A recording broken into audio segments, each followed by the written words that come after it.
Base jumping jest bardzo niebezpieczny. W zeszłym Aż roku tyle w osób? jednym tygodniu 5 moich znajomych się zabiło. I ten spadochron nawet nie tak, że się zakręci w tą stronę, tylko całość poleci w dół w takie bardzo szybkie spirale. Wszystko się dzieje, już spadasz, nie? Podnosi się troszkę adrenalina wtedy i stres, kiedy wiesz, że już nie możesz liczyć na jeszcze kolejny spadochron. Więc jeśli się czymś martwisz, jedziesz sobie na skok, no i przez przynajmniej te 3 minuty w skoku naprawdę nie możesz myśleć o niczym innym. Musisz widzieć wszystkich innych, żeby się nie uderzyć pod tymi spadochronami, bo to jest najgorsza rzecz, która może się zdarzyć. Po pierwsze jest już nisko, więc rezerwa nie za bardzo może pomóc. No a po drugie, wiesz, też są prędkości bardzo wysokie, nie? No i wiesz...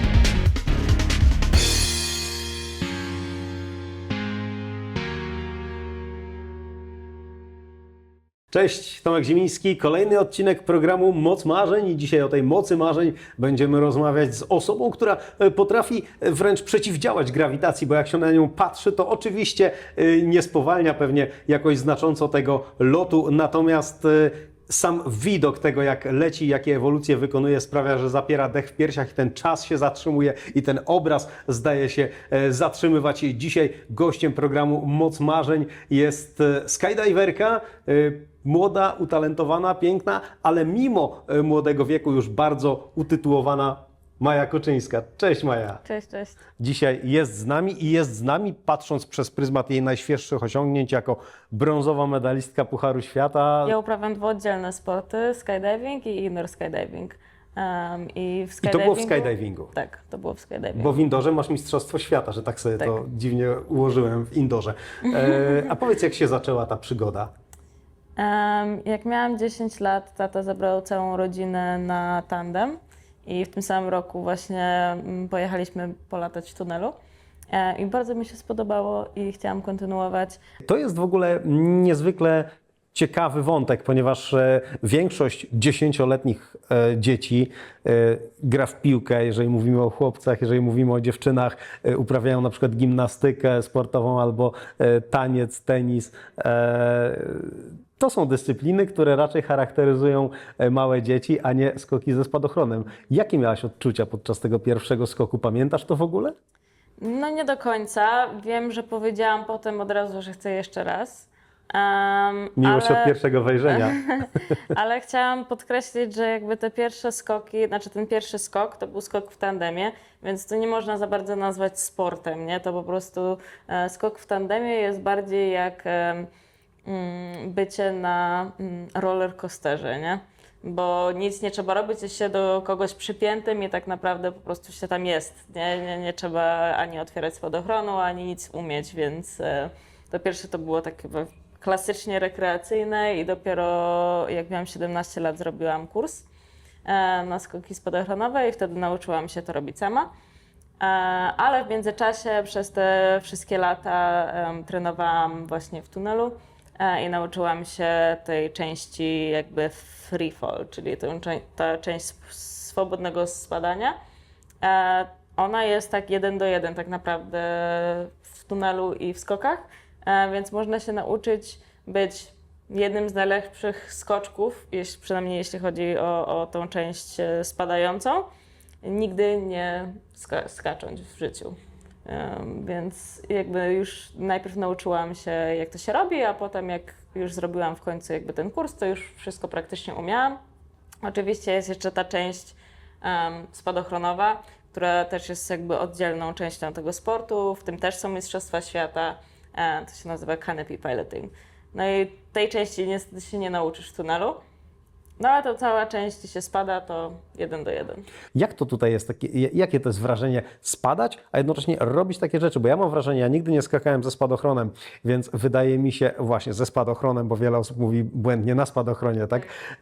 Nigdy nie skakałem ze spadochronem i Albo mam takie... ze spadochronu mówią. O, to jeszcze lepiej. Ale zostawmy to, zostańmy przy opcji prawidłowej. I ja mam takie poczucie, że to musi być takie uczucie, jak spada, że to w ogóle żołądek ściska, gardło ścisko, a jeszcze ty musisz w tym czasie robić jakieś ewolucje, oddychać. To jest niesamowite połączenie. Nie ma tego w ogóle uczucia spadania, jeśli się skacze ze samolotu, dlatego że to uczucie spadania się dzieje tylko i wyłącznie dlatego, że you accelerate. Przyspieszenie? Tak, przez przyspieszenie. A dlatego, że wyskakuje się z samolotu, to już się leci szybko tym samolotem. Nie ma tak naprawdę przyspieszenia. Po prostu zmienia się, w którą stronę się leci, nie? No, samolotem się leci w tą stronę, a potem jak wyskakujesz, to przez chwilę lecisz tą, i zaczynasz lecieć w dół, więc nie ma w ogóle tego uczucia spadania. Ale to jest twoja opinia, czy rzeczywiście nie, to ludzie... tak jest. Tak Po jest. prostu to jest A okej, fakt. bo się zacząłem zastanawiać, mówię, od 10 roku życia skaczesz, więc może Nie. przywykłaś. Nie ma tego po prostu. A, okej. Jeśli się wyskakuje z obiektu statycznego, powiedzmy balonu, no, balon się tam trochę rusza, ale tak de facto jest statyczny, to wtedy jest takie uczucie, ale to nie jest najzwyklejszy skydiving. Tak naprawdę, żeby zrobić skok z balonu, trzeba mieć 50 już skoków, to jest taki już trochę bardziej zaawansowany i mniej się tego robi, bo no też balonów nie ma zbyt dużo. To jest No taki tak. event bardziej, nie? No, trzeba zorganizować i zapłacić więcej. Ja zrobiłam może z 10 w życiu, więc... Ale wiesz co, to ja nigdy o tym nie słyszałem, a to jest takie budujące dla mnie, bo ja na przykład mam takie poczucie, kurczę, po co wyskakiwać z całkiem sprawnego samolotu? A im bardziej zbliżasz się do ziemi, tym nie jest to wrażenie właśnie takie, że okej, przy samym wysiadaniu z samolotu, nie ma tego poczucia, ale już później zaczyna być, też nie ma cały czas. Nie, To bo jest- praktycznie w 5 sekund max już jesteś na swoim jakby maksymalnej prędkości, już więcej Aha. się nie będziesz Okej. rozpędzał. Obaliłaś całe moje myślenie na temat spadochroniarstwa w tym momencie i myślę, że po tych słowach też wielu widzów, którzy zobaczą to i usłyszą, może poczuć się zachęconych, żeby spróbować, bo myślę, że właśnie taka obawa jak moja jest dosyć częsta, że po prostu boją się tego momentu spadania, że to jest taki szok w tym No to momencie. ciekawe, bo ja na przykład bardzo lubię te rollercoastery i tak dalej, bo ja lubię to uczucie i Aha. właśnie fajnie by było, gdyby tego było więcej w skokach dla mnie, nie? Okej. Więc śmiesznie, że ludzie tego nie lubią, bo to jest według mnie bardzo fajne uczucie. A widziałem Średnio. ostatnio wrzuciłaś coś, co ma imitować dyscypliny lekkoatletyczne. Był skok wzwyż, który mi się chyba najbardziej podobał właśnie z tym obrotem. To jest w ogóle niesamowite, bo znowu leciałaś w dół, a człowiek miał, oglądając to, wrażenie, jakbyś jakimś cudem złapała jakąś twardą chmurę pod nogami i się z niej wybiła. No to przez perspektywę, nie? Jeśli kamerzysta spada z jakąś prędkością, a ja zacznę spadać trochę wolniej, no to lecę do góry. Ale kiedy wchodzisz na tak wysoki, mistrzowski poziom w tak młodym wieku, czy to w jakimś stopniu zabiera twój stres na kolejne zawody, czy mimo tego, że już masz wielkie doświadczenie, wciąż potrafisz się denerwować przed zawodami, stresować? No wiesz co, ja nigdy nie miałam łatwo z na przykład egzaminami albo zawodami, takimi rzeczami, nie? Zawsze się stresuję bardzo i to nigdy nie przestało. Okej. Więc ja chyba z natury nie jestem stworzona do tego, żeby brać udział w zawodach. Bo nie Niesamowite. daję sobie emocjonalnie z tym rady, mówiąc szczerze, zawsze jest po prostu panika i w ogóle wszystko przez ostatnie 10 lat. Nie? Niesamowite. Mówi to dziewczyna, która ma tyle tytułów, że mimo wszystko ciągle się stresuje, ale ten stres jakoś nie sprawia, że ty rezygnujesz. Jak sobie radzisz z tym? To jest, wiesz, ja sobie myślę w taki sposób, że ja płacę, wiesz, za piękne życie, bo ja, wiesz, nie chodzi dla mnie o to, żeby być w tych zawodach, nie? Zawody są tak naprawdę po to, żeby móc robić to, co ja chcę robić, a ja chcę skakać. I nie za bardzo by mnie było stać to robić, gdybym nie miała jakiegoś powodu, nie? No, mogłabym zostać, nie wiem, dentystą i wtedy bym mogła na weekendy sobie skakać, no ale jakby moim pomysłem na życie jest to, żeby być skoczkiem, a tak naprawdę ze skakania nie da się zarobić pieniędzy w żaden sposób, nie? Znaczy, no można być instruktorem. Nawet jak jest się mistrzynią? To wszystko z Instagrama. Jakby wszystko, tak naprawdę moją pracą jest influencer i to też trochę przez przypadek, nie? Jakby to nie był moim planem, ale to jest jakby jedyny sposób, w jakim mogę jakby żyć to moje ukochane życie, które jest móc skakać i latać w tunelu codziennie. Czyli ten sport to jest też sporo wyrzeczeń, bo jeżeli jesteś piłkarzem na bardzo wysokim poziomie i osiągasz takie tytuły jak ty, albo nawet nie takie, nawet nie osiągasz tych tytułów, ale grasz w niezłej lidze, w niezłym klubie, to zarabiasz krocie. Ty zarabiasz nie na swoim sporcie, nie na dyscyplinie, w której de facto jesteś utytułowana i masz trofea mistrzowskie. Zarabiam na social mediach po to, żeby móc zapłacić za to, żeby jeździć na zawody. No.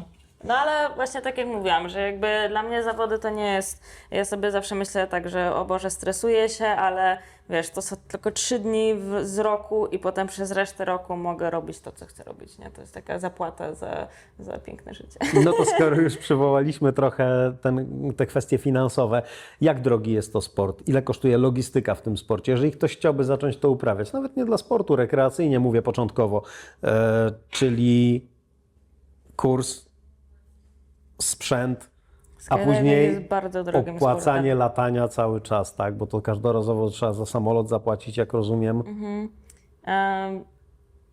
Sam kurs, bym powiedziała, żeby skończyć AFA, czyli 7 skoków, to tak z 2-3 tysiące euro. Jeden skok kosztuje powiedzmy pomiędzy 26 euro a 35 euro za jeden skok. I jeśli się wynajmuje sprzęt, to się płaci za wynajem sprzętu, a jeśli się nie wynajmuje sprzęt i sobie kupisz, to mój na przykład kosztował cały plecak z około 10 tysięcy euro. I to są 2 spadochrony, jest taki unit tam w środku, który się nazywa AAD, czyli Automatic Activation Device. On włącza ci, znaczy otwiera rezerwę, jeśli sobie sam nie otworzysz. No i sam plecak. I to wszystko z 10 tysięcy euro kosztuje. On otwiera rezerwę, czyli nie otwiera tego głównego, pierwszego spadochronu, tylko rezerwę. Rezerwa się szybciej otwiera i to się otwiera na około 300 metrach, nie? A spadochron może ci się otworzyć nawet w 300 metrów, ale rezerwa się powinna otworzyć tak do 100. Więc jeszcze masz tak z 200 metrów, żeby wylądować. Żeby wyhamować. Znaczy nie wyhamowanie, znaczy wyhamowanie zajmuje, bo jak się spadochron otwiera, to wyhamowuje. On jakby jest stworzony w taki sposób, no oczywiście gdyby było od tych 250 km na godzinę do zera, to by ci połamało wszystkie kości. Więc on jest tak zrobiony, żeby się otwierał powoli i z dużym jakby dystansem, nie? Czyli powiedzmy te 100, 200, 300 metrów. A ta rezerwa się otwiera trochę bardziej gwałtownie, bo musi ci uratować życie, ale to jest 100 metrów i tak wystarcza, żeby jakbyś być spoko, może tylko trochę zaboleć kark, nie?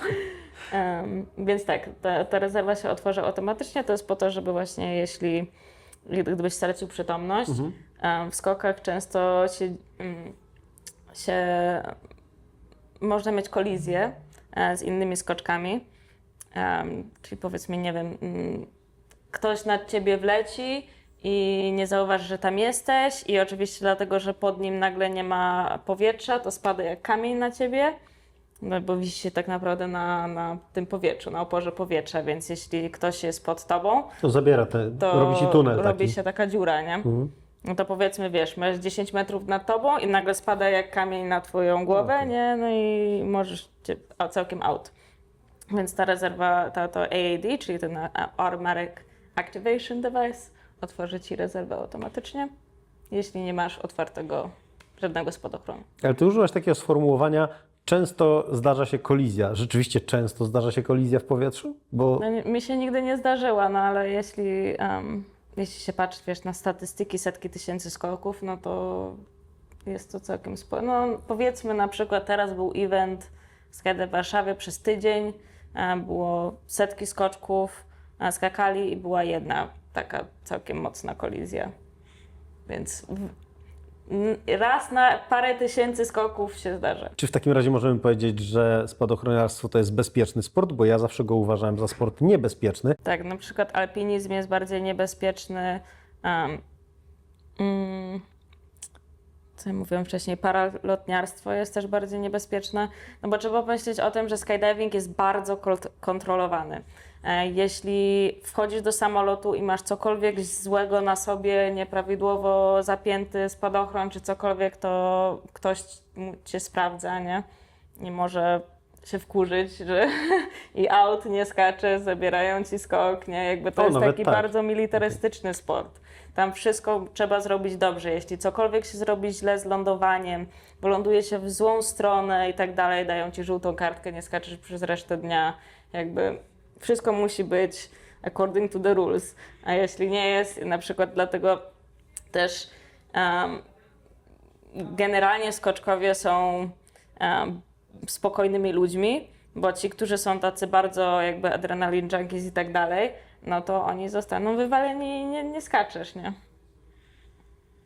Więc nie pozwalają na to, żeby coś się stało, no bo oczywiście, wiesz, to jakby jeśli ty zrobisz coś głupiego i tak cała strefa jest potem, wiesz, policja jeździ, patrzą kogo to wina, nie? Oni mogą mieć jakieś problemy przez ciebie, nie? Bo ty zrobiłeś głupią decyzję. Ale zdarzyło ci się jakieś niebezpieczeństwo podczas skoku? Nie mówię o zdarzeniu już, bo to sobie wyjaśniliśmy. Nie. Ja mam zawsze bardzo... Też po prostu chodzi o to, że dlatego, że ja mam tak duży experience w lataniu w tunelu, ja już umiem wszystko robić w powietrzu. Czyli mi nie może się zdarzyć coś takiego, że tracę, wiesz, kontrolę i tak dalej. Dlatego też mówię ludziom, że oni powinni zawsze przynajmniej 10 minut wylatać przed pierwszym skokiem. Dlatego, że po co robić coś, co jest niebezpieczne i do tego jeszcze być w takim... To jest tak, jakby się próbowało otworzyć spadochron, jak ktoś cię wrzuca do wody, a ty nigdy nie nauczyłeś się jeszcze pływać, nie? Bo to w ogóle się nie przekłada na jakąkolwiek układ ciała na ziemi. W sensie to, co ty myślisz, że ja chcę pójść w tamtą stronę, to nie wymyślisz sam, jak to zrobić, jeśli się najpierw tego nie nauczysz. Więc jak leżysz na brzuchu i chcesz polecieć do przodu, no to musisz zgiąć ręce do siebie i wyprostować całkiem nogi. No, nie wiedziałbyś tego, gdyby ktoś ci nie wytłumaczył i No byś tak. po prostu robił, nie mógłbyś wylądować na plecach, potem wiesz, otwierasz spadochron na plecach i ci się łapie o nogi, nie? Takie rzeczy mogą się zdarzyć tylko i wyłącznie, jak się nie umie latać. Właśnie, a powiedziałaś coś takiego, że umiesz już wszystkie sytuacje wyczuć, kontrolować. Widziałem... Ale tylko w tej części spadającej, tej Spadającej. części A spadochronowej właśnie. musiałam się nauczyć oddzielnie. Okej, bo ja na przykład jako laik widziałem takie filmiki, nawet jest taki profil na Instagramie, nazywa się Cutaway Style i on jest,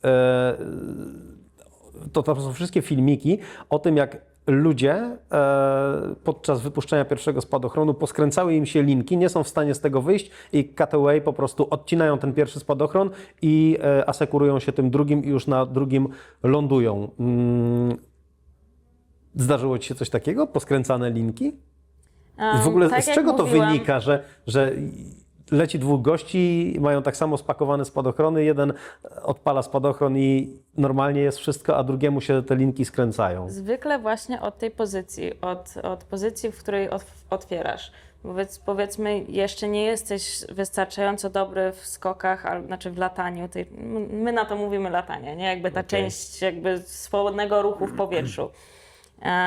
Jeśli nie umiesz jeszcze latać i na przykład leżysz na brzuchu i próbujesz złapać za pilocik, żeby otworzyć spadochron, to co się dzieje, jeśli masz jedną rękę z tej strony, a tej nagle nie ma? Zaczniesz się kręcić w tą stronę. Więc zwykle po prostu chodzi o to, że oni rzucają podczas tego, jak się skręcają. I wtedy po prostu dalej się kręcą. Ja raz miałam cutaway, ale to było w taki bardzo zrelaksowany sposób. W takim sensie, że tam nic strasznego się nie działo, nie kręciłam się, bo też mogą być takie sytuacje, gdzie na przykład otwiera ci się spadochron i tak jak tutaj masz, to są risers. Sorry, ja skaczę głównie poza Polską, więc też nie znam tych wszystkich nazw tego po polsku, no ale te części, nie? To się nazywają risers. Będzie mnie widać, Te jak taśmy będę uprzęży, tak? Tak. Może być tak, że na przykład twój spadochron się otwiera i jedna jest tu, a druga jest tutaj. Co to powoduje? Powoduje, że jest o wiele więcej siły na tą stronę spadochronu niż na tą. I ten spadochron nawet nie tak, że się zakręci w tą stronę, tylko całość poleci w dół w takie bardzo szybkie spirale. Więc takie rzeczy też mogą się dziać i to jest bardziej stresująca sytuacja. Dlatego, że no, wszystko się dzieje, już spadasz, nie? Ale ja miałam tak, że otworzył mi się normalnie spadochron. Nic z nim nie było nie tak. Jedyne co, to jak wyciągnęłam sterówki, te żółte części to są sterówki, jedna mi wyszła, a druga nie. Czyli po prostu tam gdzieś wyżej trochę się zaplątała o inną linkę. Więc tak naprawdę nic się nie działo. Dlatego, że ta jedna sterówka była wyciągnięta, a druga nie, to mi spadochron tak lekko w jedną stronę się kręcił. No bo wiesz, ciągniesz w jedną stronę, lecisz w tą stronę, ciągniesz w drugą, lecisz w tą stronę. Czyli, że można było to wyciągnąć, nie trzeba było go koniecznie ciąć, można było spróbować z nim powalczyć? No nie, bo to było wyżej, nie? Jakby nie złapię się za spadochron, nie podniosę się do tej części, gdzie tam jest... A czy te spadochrony się różnią? Główny od rezerwowego? Czym się różnią? Rezerwa się różni od głównego spadochronu tym, że ona jest bardziej stabilna, otwiera się szybciej, no i to się przyczynia, parę rzeczy się do tego przyczynia i na przykład to, że właśnie jest ta część spadochronu, która się nazywa slider, która pomaga w tym, żeby ten spadochron nie otworzył się od razu. Czyli ta część sobie tam wisi na górze przez chwilę i powoli jakby spada nad głowę i to pozwala, żeby linki się otworzyły. Dlaczego to jest ważne? Po to, żeby sobie nie złamać wszystkich kości. Znaczy po prostu Bo gdyby to się od brutalne. razu rozwijało, to po prostu byłoby zbyt gwałtowne wyhamowanie, a tak jest bardziej stopniowe. Byłoby out całkiem. Okej. Tak jakby się tak jakby się wzięło To i jest wszystko uderzyło w dobrze ziemię, nie? przemyślane. No bo to jest tak jakby się jechało samochodem 250 km na godzinę i nagle się zatrzymało do zera, nie? To by było, wiesz, nie do przeżycia, nie? Więc po to właśnie jest ten slider. No i ten slider w rezerwie ma taką dziurę, która też właśnie powoduje to, że on się troszeczkę szybciej spada na dół, więc te otwarcie może być trochę bardziej gwałtowne, ale też trzeba pamiętać o tym, że zwykle nie spada się bardzo szybko, jak się otwiera rezerwę. Bo powiedzmy, zwykle jest tak, że otwierasz główny spadochron i spadasz, nie wiem ile to jest, jakieś 3 metry na sekundę, no nieważne, spada się wolno, nie? Bo to tak powoli tak sobie spada, nie? No jeśli coś jest nie tak, to jakby z tego praktycznie zera się odczepiasz od tej głównej czaszy, więc nie spadasz jeszcze, zanim otworzysz tą rezerwę, to nie spadasz jeszcze z taką bardzo szybką prędkością. Więc zwykle też nie jest to jakoś bardzo brutalne ani agresywne. A powiedziałaś o tym, że co 6 miesięcy, tak, co 180 dni trzeba sprawdzać z osobą, która pakuje Twój spadochron, stan jego spakowania, tak? Czy on jest na pewno dobrze spakowany. Co sugeruje, że tak naprawdę skaczesz ciągle na tym jednym, a ten drugi jest cały czas spakowany i czeka na swój czas ewentualnie. Zastanowiło mnie to, bo na przykład w nurkowaniu, ja wiem, że to może zupełnie inna dziedzina, ale też jest tam coś takiego jak backup i co najlepsze, nawet pozycja jest bardzo podobna w nurkowaniu właśnie do tego swobodnego spadania. Taki trym jest utrzymywany, też z rękoma wystawionymi, z nogami lekko ugiętymi w kolanach. I tam jest wręcz zalecane, żeby używać czasem głównego automatu, a czasami przejść na backup tylko po to, żeby po pierwsze on trochę popracował, żeby te membrany trochę podziałały, żeby też sprawdzić siebie i czy nie wiem, przyzwyczajać się do sytuacji ewentualnie lekko stresowej, jak wyciągasz jeden automat, musisz przełożyć drugi, cały czas funkcjonować, cały czas utrzymywać właśnie trym, tą pozycję, czyli wy tak nie skaczecie, że raz jeden, raz drugi dla sprawdzenia, bo to wynika z tego, że jest inne ułożenie ich w plecaku, pewnie nawet nie byłoby takiej opcji, prawda? A ze względu na to, że mają też różną budowę, nie przekłada się tego, że backupowy nagle jest głównym, a główny nagle jest backupowym. Nie można otworzyć, w sensie rezerwy nie da się odczepić, a gdybyś otworzył najpierw rezerwę, a potem główny, to mógłby się zaplątać i też nie masz jakby jak z tego wyjść, nie? Więc absolutnie nigdy nie powinno się otworzyć najpierw rezerwy, a potem Ale da się tak w ogóle otworzyć najpierw rezerwę, a potem główny? Da się, bo Aha. są takie sytuacje, kiedy na przykład lecisz od razu na rezerwę, nie? A czemu? Dlatego, że jesteś na przykład już za nisko i boisz się, że Okej, a możesz to jest ten szybciej nie się otworzyć. rozkładający. Tak. Na przykład miałam takie sytuacje, gdzie Ale to wtedy, kiedy nie zadziała ten automatyczny odpalacz tego spadochronu, że tak tego powiedziałem. nie powinno się używać. W sensie, Aha. oczywiście to jest taki bardzo last resort. W sensie rezerwa to jest taki last resort, że powinno się tego nie tykać, a automat to jest jeszcze bardziej last resort. To się używa tylko w sytuacjach, kiedy się traci przytomność albo po prostu się jakby nie da się. Ale nawet jak masz złamaną rękę, bo to też mam parę znajomych, którzy sobie złamali rękę podczas skoku, to też jest właśnie taki, bo jak sobie złamiesz prawą rękę, to nie uda Ci się złapać za główny pilocik, żeby otworzyć główną czaszę, no to wtedy na przykład się idzie prosto na rezerwę, bo one są z przodu. Masz tutaj cutaway, a tutaj masz rezerwę. Więc na przykład jak sobie, to by był taki jakiś jeden powód, dlaczego by się poszło prosto do rezerwy. Ale na przykład ja miałam taką sytuację, kiedy byłam na balonie i balony są, nie da się za bardzo nimi sterować. Znaczy niby się trochę da, ale nie za bardzo. One lecą tak naprawdę po prostu z wiatrem. Więc gdyby była taka sytuacja, gdzie na przykład leci się pod górę i nagle się ma bardzo niski jakby wyskok i musisz zdecydować, albo skaczemy teraz, albo czekamy, może uda nam się, wiesz, przelecieć nad tą górą. No to wtedy, jak się jest na jakiejś takiej niskiej wysokości, no to trzeba zrobić decyzję, że nie dotykamy głównej czaszy, tylko od razu idziemy na rezerwę. Okej, czyli podsumowując, spadochroniarstwo można nazwać bezpiecznym sportem? Jak najbardziej, tak jak mówię, ja nigdy sobie niczego nie zrobiłam. No, ostatnio sobie skręciłam trochę kostkę, ale moje kostki są takie, one się lubią skręcać. Ja już 3 razy skręciłam prawą i chyba to jest drugi raz lewa. Więc jakby nigdy sobie praktycznie nic nie zrobiłam i tylko raz musiałam użyć tej rezerwy.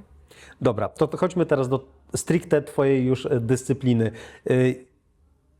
Jak można ją najłatwiej scharakteryzować? To jest bardzo podobne do gimnastyki, czyli moją pracą, powiedzmy najpierw w tunelu. W tunelu jestem naprawdę solo, czyli po prostu robię układ. One są oceniane w taki sposób, że muszą być trudne i ładne. Trudność jest wystawiana na samym początku, tak samo jak z gimnastyką. Ostatnio na przykład były te wszystkie sytuacje, ludzie się dziwili, jak to jest możliwe, że Simone Biles potrafi wygrać zawody, mimo tego, że uderzyła, że nie wylądowała swojego triku. Dlatego, że miała tak wysoką jakby base difficulty, czyli jakby tą skalę trudności, że nawet z dedukcjami i tak miała najwyższy tam score. Więc my mamy podobnie, że na samym początku dostajemy jakby tą trudność, skalę trudności wszystkich układów, więc wysyłamy filmik jurorom. Oni to oglądają przed zawodami, wystawiają nam tą trudność i potem podczas rund musimy ją wylatać tak, jak była na filmiku i ładnie, nie? Tam też jest oczywiście ten efekt show, nie? Więc nawet jeśli jakby twój układ jest bardzo trudny, ale nie ma żadnej emocji w tym, ani w tym stylu, to też można mieć mniejszy tam finalny score. No nieważne. No i z tego po prostu są wyciągane dedukcje z tej trudności, nie? Czyli na przykład nie udał Ci się ruch, -1 punkt. No i potem się robi te wszystkie rundy, mamy 5 w tunelu i pod koniec ta osoba, która wygrywa. Oczywiście największą szansę wygrać ma osoba, która ma najtrudniejszy układ, no ale to też oznacza, że może się zepsuć układ, nie? A co jest bardziej prestiżowe? Wydaje mi się, że to jest skakanie outdoorowe, a nie w tunelu. No właśnie w tunelu jest bardziej, dlatego że można w jakiś sposób to oglądać. Skoki spadochronowe nie ma live streama nawet, nie? No bo nie ma czegoś takiego jak live streamowanie z 4 km. Nie mamy w ogóle jeszcze takich technologii, żeby móc tego zrobić. Więc nie ma commentary, nikt tego nie może oglądać. Więc tak naprawdę my tam jesteśmy wszyscy tylko zawodnicy i potem online wstawiamy tylko te filmiki. A widzisz, bo ja patrzę przez pryzmat takiego zwykłego zjadacza chleba, który nigdy nie skakał i wrażenie wysokości robi na mnie wrażenie, więc wydaje mi się, że też skala trudności jest przez to większa i przez to prestiż rośnie. Taka była moja droga dedukcji. No nie do końca. To jest, nawet nie chodzi o to, czy to jest trudne, czy nie. Chodzi o to, jak to jest możliwe do zrozumienia, nie? Też tak jak mówiłam, no, na razie przeszłam przez jak to wygląda w tunelu, ale w skokach też jest bardziej skomplikowane, dlatego że to jest dwuosobowy układ. Tylko że widać tylko jedną osobę, bo kamerzysta też, on ma 40% punktacji, ja mam 60%. Więc praktycznie jesteśmy 50-50. Jak my robimy układ, to nie chodzi tylko o to, co ja robię, tylko jak to jest sfilmowane. Czyli no, nikt nie robi takiego układu, że kamerzysta sobie wisi w jednym miejscu, a performer coś tam sobie swojego robi. Nie? To w ogóle żadnych punktów by nie dostało. Bo to chodzi o to, żeby była interakcja z kamerą. To jest takie trochę trudne do zrozumienia, bo ludzie nie za bardzo rozumieją, dlaczego, wiesz, ja się kręcę, ale kamera też się kręci, to w końcu wiesz, w którą stronę się kręcimy i dlaczego tam jest góra, gdzie jest dół, nie? To jest takie o wiele trudniejsze do zrozumienia, nie? W tunelu jest to bardzo łatwe do zrozumienia, no bo A zrobiła ładną figurę, nie? A tak naprawdę w skokach figury nie są zbyt trudne, dlatego że w tunelu na przykład masz ściany, nie? Więc jak coś ci nie wyjdzie, to możesz się naprawdę mocno uderzyć w te ściany. A w skokach dla mnie moja praca jest generalnie bardzo łatwa, bo ja mogę, zupełnie może mi się nie udać mój ruch i nic mi się nie stanie. A w tunelu mogłabym sobie, wiesz, złamać kolana, wszystko jakby to jest, bardziej bym powiedziała, że się boję w treningu, w tunelu niż w skokach. A jak układasz swoją choreografię? Z czego wynikają Twoje pomysły? I czy to, co ostatnio robiłaś, czyli te dyscypliny lekkoatletyczne, to było tylko na potrzebę filmiku, czy rzeczywiście można robić takie rzeczy pod kątem zawodów, pod kątem mistrzostw? Czy to miałoby w ogóle sens? Czy to raczej... wygląda, nie? Aha, W sensie okej. to wygląda fajnie dla ludzi, którzy nie są w sporcie, ale... Czyli to raczej ma być balet. Tak, znaczy nie... To jest też trochę trudno do zrozumienia, ale generalnie zwykle spędzam dużo czasu po prostu sama w tunelu, wymyślając jakieś nowe ruchy. I to jest powiedzmy taki miesiąc, gdzie trenuję i tylko robię coś, jakby próbuję coś interesującego zrobić, bo nowe ruchy są najbardziej ważną rzeczą w tunelu. Coś, nie? czego jeszcze nie było, po prostu tak. nikt nigdzie nie widział. No bo wiesz, jak zrobisz coś w tym roku, no to w przyszłym roku wszyscy to już umieją, więc to już nie jest trudne. Więc naprawdę jest ważne to, żeby robić nowe ruchy. No i wiesz, potem zrobię jakieś 5 różnych ruchów i potem wymyślam sekwencję, dobra, przechodzę z tego do tego w taki sposób i potem to układa się jak puzzle, nie? No i potem oczywiście w tunelu to jest wszystko do muzyki, więc takie najbardziej wow ruchy daję w tych momentach, gdzie muzyka jest jakby podbita i tak dalej. Ale w skokach jest trochę inaczej, no też jest ta część uczenia się nowych ruchów i ta część robię sama w tunelu, ale potem jeszcze jest część uczenia nowych ruchów w dwójkę, czyli nie wiem, ja robię flip twista, czyli to jest flip i twist i Mairis, mój kamerzysta, w tym samym czasie robi 180 i się tak mijamy, nie? I takie rzeczy. To są tak naprawdę ruchy w skydivingu, nie? I ile trwa taki pokaz? Macie konkretnie zadany jakiś czas, na przykład 1 minuta, czy w tunelu dowolnie? 1,5 minuty, 1,5 minuty. a w skoku 45 sekund. Ile czasu musisz się przygotowywać do tego, żeby ułożyć taką choreografię, żeby wykonać ten minutowy, 1,5 minutowy pokaz? Zajmuje to ile? Miesiące? No miesiące. Zaczynam zwykle w grudniu i zawody są zawsze w kwietniu. I latam praktycznie codziennie. To jest dużo czasu. Latasz praktycznie codziennie. Oprócz weekendów. A to jest w ogóle dobra forma, żeby zacząć przygodę ze spadochroniarstwem? Co byś poleciła takiej osobie, która gdzieś tam chodzi jej to po głowie, ale się waha? Czy od razu na spadochron, czy najpierw tunel jako przygotowanie? No ja bym powiedziała, że najpierw tunel, ale dlatego, że wiecie, dla mnie to było zawsze tak, że ja doszłam do takiego poziomu w tunelu, że ja zrobiłam kurs AF czyli ten Accelerated Free Fall, to tak się nazywa ten kurs do skoków. I od razu byłam jedną z najlepszych skoczków na świecie. I nie żeby to zabrzmiało, że nie byłam najlepszym skoczkiem w całości na świecie, tylko tej części, gdzie się spada. Oczywiście dalej miałam wielki spadochron, nie umiałam lądować i jakby ta część to dalej nie jestem w tym dobra, nie? Przynajmniej nie na żadnym takim poziomie światowym. I to na pewno mi zajmie jeszcze wiele lat, żeby się nauczyć. No ale wiesz, właśnie chodzi o to, że to jest tak samo jak chłopacy z Formuły 1. Wszyscy jeżdżą na symulatorze, nie? No i to bardzo dużo. I bardzo dużo. Niektórzy po kilka godzin każdego dnia. Więc dla mnie to nie ma za bardzo sensu, szczególnie z tym, że skydiving, no dobra, nie jest najbardziej niebezpiecznym sportem na świecie, ale i tak jest niebezpieczny. I głównie to niebezpieczeństwo jest właśnie z tego, że nie umiesz być stabilny w pozycji spadania. I jeśli nauczysz się tego najpierw, to praktycznie wycinasz połowę całych jakby tego niebezpieczeństwa w skokach. Jedyne potem to oczywiście najbardziej niebezpieczna rzecz, lądowanie. I tego się już nie nauczysz sam w skokach, w tunelu. A który trik Ci zajął najwięcej czasu, żeby się go nauczyć? Masz na pewno jakiś taki swój ulubiony, który lubisz wykonywać, a właśnie, który masz taki przyjemny trik? My to pokażemy oczywiście.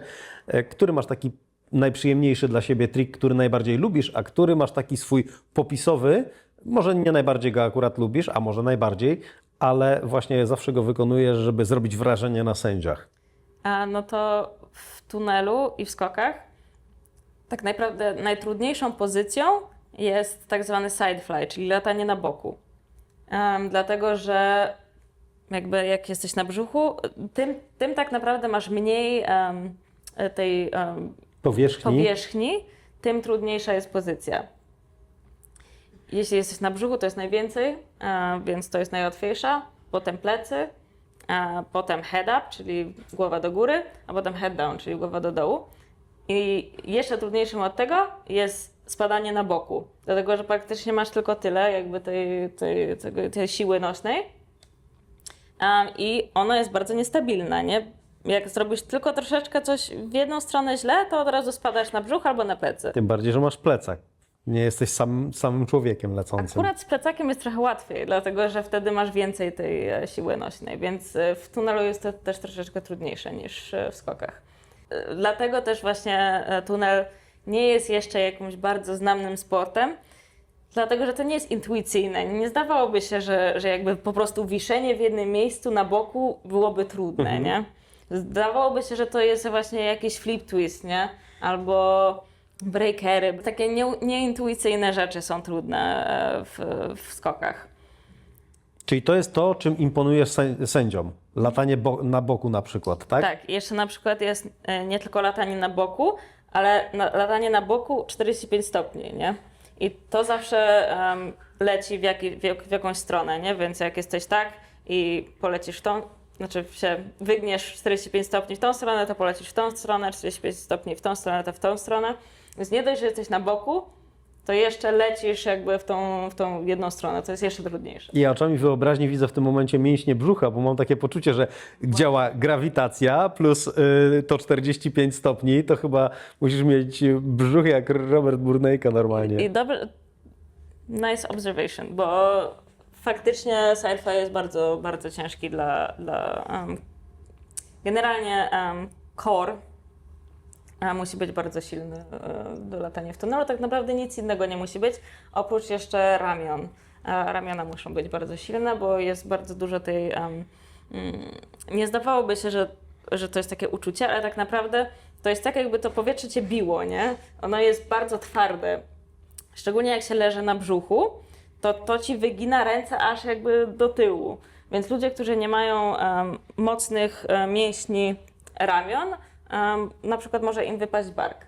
Więc w tunelu jedyną rzeczą, którą nie można latać w tunelu, to jeśli kiedykolwiek się miało wybity bark, to całkowicie już out. A ja dzisiaj będę latać w tunelu, zobaczymy jak miałeś sobie wybity? poradzę. Nie przypominam sobie. Powinno być dobrze. Okej. Nie, powinno być dobrze. Nie mogę się doczekać, ale nie spodziewałem się, że aż to będą takie siły. Miałeś No ale operację? w sumie tak, nie.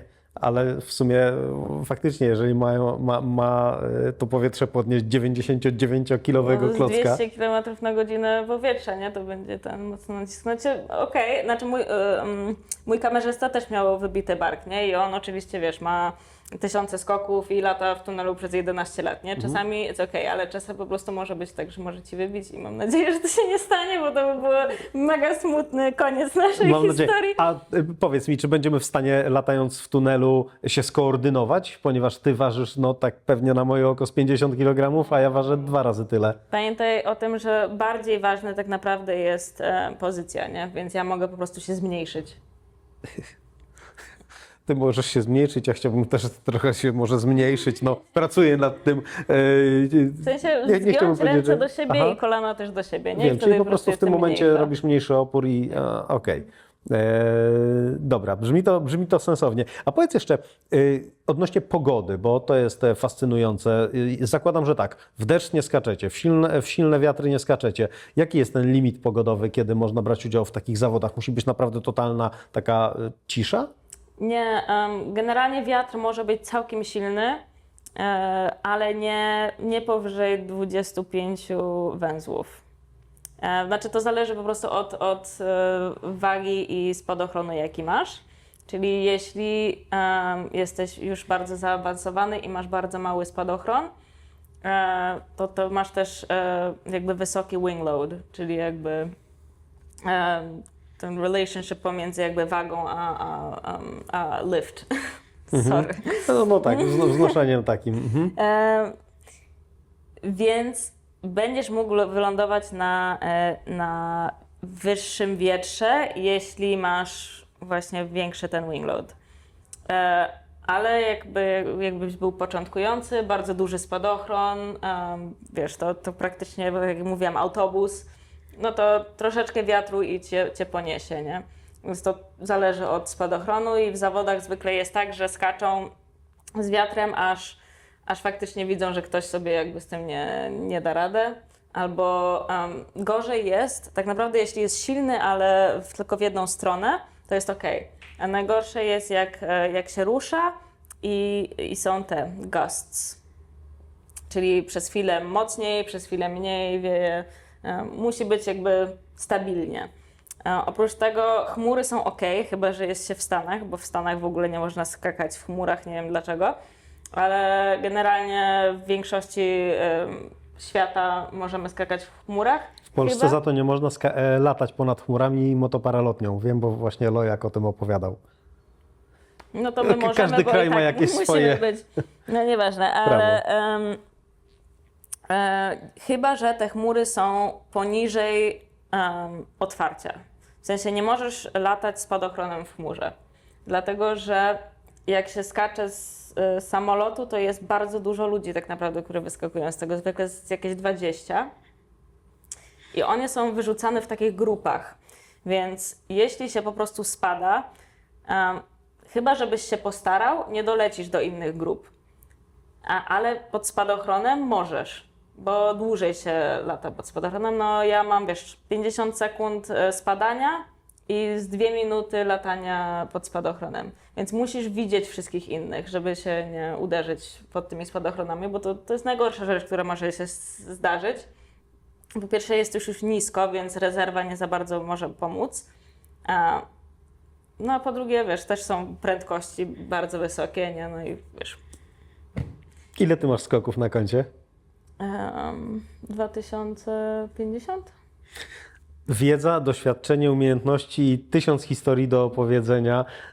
Z Mają Kuczyńską dzisiaj się spotkaliśmy po to właśnie, żeby jak najwięcej dowiedzieć się i o skokach ze spadochronem, i o lataniu w tunelu, o całej tej dyscyplinie skydivingowej, którą ona się zajmuje. Przy takim doświadczeniu i przy mojej ciekawości tej dyscypliny myślę, że moglibyśmy tutaj spędzić długie godziny, ale powoli będziemy zmierzać. Ja też mogę gadać godzinami. Właśnie zauważyłem i to jest świetne, to jest po prostu prawdziwa pasja, która z ciebie bije i ona odzwierciedla właściwie twoja wiedza odzwierciedla tą pasję, z jaką o tym wszystkim opowiadasz. Czym jest dla ciebie latanie tak w ogóle?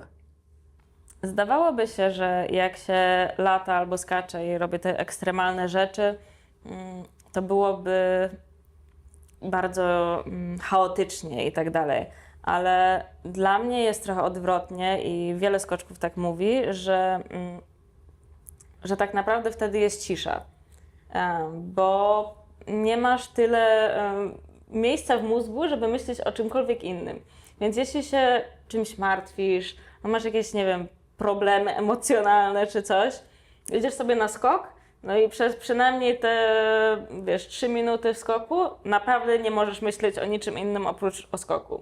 Więc dla mnie to jakby jest taki, ludzie mówią na to flow state, tylko że zwykle flow state właśnie pochodzi od takiej jakby strony medytacji, czyli wyciszenie się tak bardzo, że się wchodzi w ten flow state. A w skoku i w tunelu trochę jest taki sztuczny flow state, bo zmusza cię do tego, żeby wejść ten flow state przez chaos zamiast przez medytację. Ja nie jestem zbyt spokojną osobą, ja nie umiem medytować, więc to też właśnie tak jest wyciszenie. To ciekawe, co mówisz, bo to jest też po raz kolejny w trakcie tego wywiadu powiem, że to jest zbieżne z takimi moimi obserwacjami podczas nurkowania. To jest właśnie takie totalne wyciszenie, kiedy człowiek jest sam ze sobą, nie ma, znaczy oczywiście czasami podczas nurkowania się myśli o różnych rzeczach, ale jednak musisz cały czas mieć się na baczności i pilnować swoich gazów, które masz na plecach, czy też pod pachami w sidemoncie. Musisz pilnować wskazań komputera, swojego planu nurkowego, realizować go, więc to jest takie pełne skupienie. Niby wydawałoby się, że pewnego rodzaju stresująca sytuacja i taka wymagająca dużej uwagi, a z drugiej strony właśnie totalny relaks i takie łza, jak w filmie Bad Boys. Ale dokładnie to samo. Ja też robię ten freediving, więc też bardzo mi przypomina skoki, bo przez cały czas jestem taka trochę przerażona, bo ja tak naprawdę się boję wody. Skoków nie, ale wody się boję, więc też jest właśnie taki wymuszony spokój. No bo właśnie, trzeba. a jak radzisz sobie z tą tremą czy też stresem? Nie lubię tego pytania, bo ja sobie niedobrze radzę ze stresem. Bijesz ludzi dookoła. Nie, no po prostu się stresuję, no i po prostu czekam, aż przejdzie, no. Aha, tak po prostu, nie masz na to jakiejś złotej No oczywiście swojej jest metody. oddychanie, nie? Ja robię dużo tego takiego, jak się nazywa box breathing, nie? Że wdychanie przez 4 sekundy, trzymanie powietrza przez 4 sekundy, wydychanie i tak po prostu. I jeszcze przez żołądek chyba, tak? 4, no. Mhm. Tak, to o takiej metodzie oddychania w momentach stresowych opowiadał mi z kolei Roman Biliński, kierowca wyścigowy Formuły 3. Właśnie o takim sposobie reakcji na stres, głębokie oddychanie przez żołądek. No albo właśnie bawienie się, nie? Bo zawsze lubię sobie potańczyć trochę przed wejściem do tunelu. Mamy zawsze troszeczkę muzyki, która jest przed jakby rozpoczęciem naszego układu, nie? I można troszeczkę się powygłupiać i wtedy zacząć ten układ. Zawsze wtedy jest tak bardziej spokojnie, nie? To stres i trema, a strach? No to nie wiem, ja się niezbyt wiele, znaczy ja się boję paru rzeczy i właśnie dlatego też takie konwersacje na temat tego, jak pobić strach i zacząć skakać, też nie jest za bardzo stworzone dla mnie, dlatego że ja się nigdy nie bałam skoków. Ja na przykład się bardzo boję prowadzenia autem. O, Ja ciekawe. na przykład dzisiaj nie przyjechałam. Dziewczyna, która oddała ponad 2000 skoków z kilku tysięcy metrów, boi się po prostu jeździć samochodem. Tak. Tego się po tobie nie spodziewałem. No, nie przyjechałam tutaj sama, mimo tego, że mam generalnie blisko, tylko mnie kolega podwiózł. Okej, to oferuję podwózkę Moim w drodze autem, powrotnej nie? w takim razie. A, Nie. czyli masz auto, tylko nim nie jeździsz. Okej. Nie no, Ciekawe. jeżdżę jak bardzo muszę, nie? Ale to jest też zawsze do mnie mega stresujące. Ale myślę, że po prostu dlatego, że dla mnie w skokach jest o wiele mniejsza szansa, że można kogoś innego zabić. A samochodem ktoś wyjedzie, nie? Jakby rower albo dziecko wybiegnie, nie? Boże, nie wiem. Ludzie, przestańcie używać samochodów, zacznijcie skakać, chciałoby się powiedzieć. Wiesz, nie ma dzieci biegających po, drobzonie. Czyli mogę zaryzykować stwierdzenie, że dla ciebie większym problemem byłaby ewentualnie fizyczność, kwestia przygotowania ciała do takiego wysiłku niż psychiki, bo tą psychikę masz tak nastawioną, że wszystko będzie ok, nic się nie wydarzy. Bo też, tak jak mówię, że jakby moje całe życie byłam dookoła ludzi, którzy skaczą.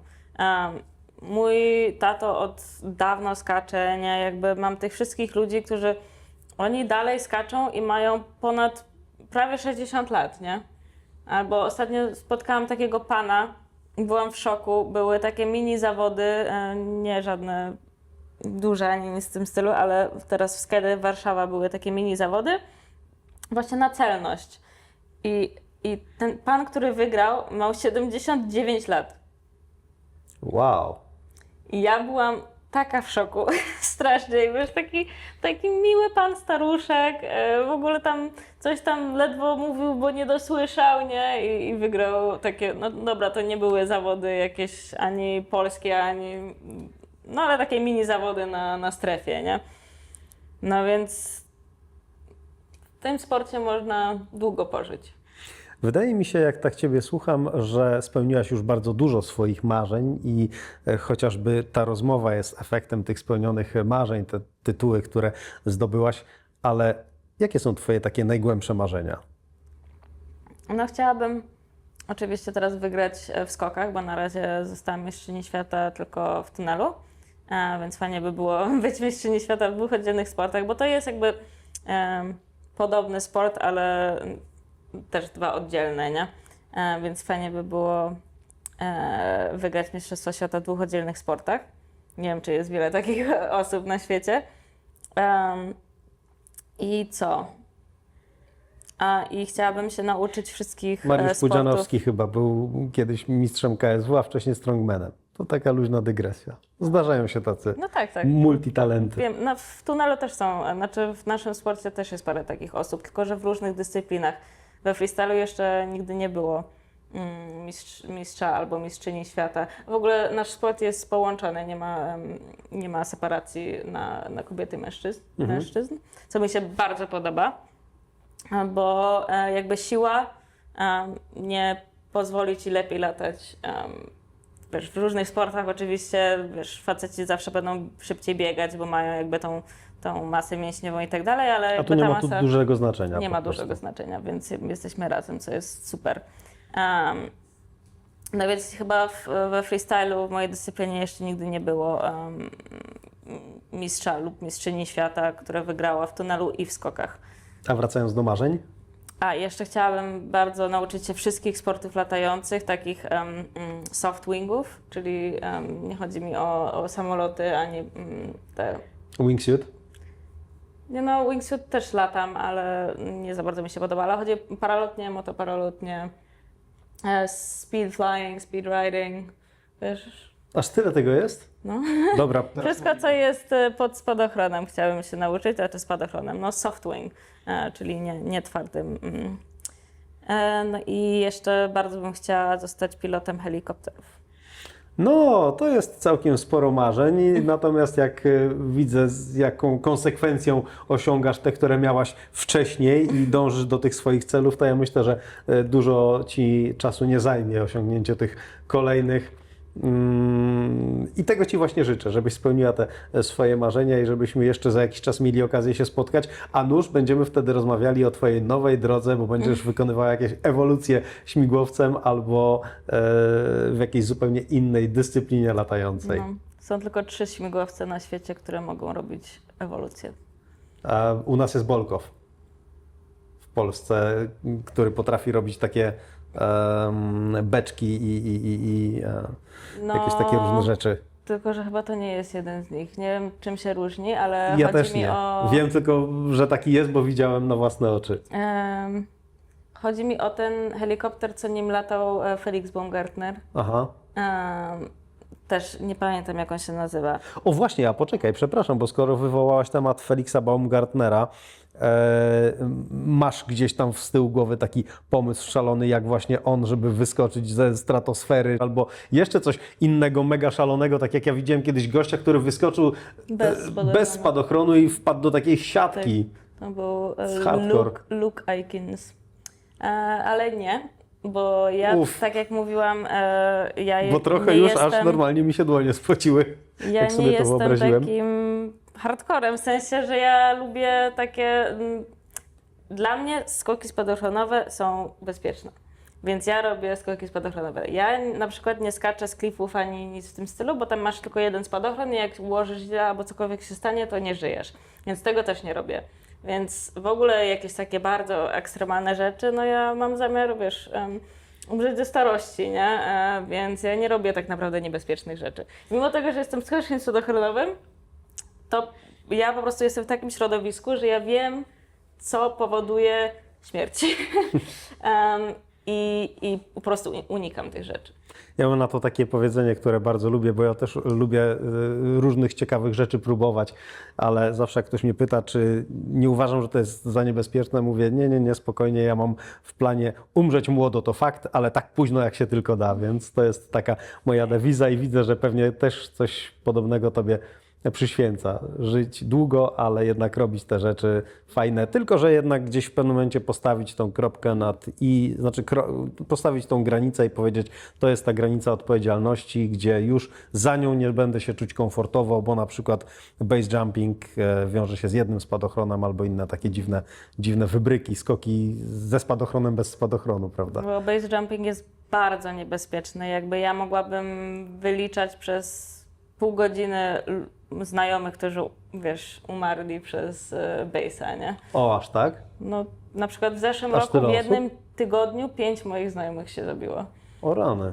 No, więc jakby już od dzieciństwa, nie? Po prostu jeden po drugim padają, nie? Więc wiem, czego już od moich 15 lat jakby experience w sporcie, jakby poznawanie nowych ludzi i tracenia ich, wiem, czego nie robić. Czyli Maję Kuczyńską będziemy jeszcze długo oglądać i podziwiać jej sukcesy w lataniu w tunelu, czy też w lataniu outdoorowym. Mam nadzieję, że kolejne medale i mam nadzieję, że to złoto w tym outdoorze w końcu do Ciebie trafi. Trzymamy za to gorąco kciuki i żebyś nie przekraczała tej granicy, którą sobie wyznaczyłaś jako tą nieprzekraczalną, a wszystko będzie dobrze. Tak jest.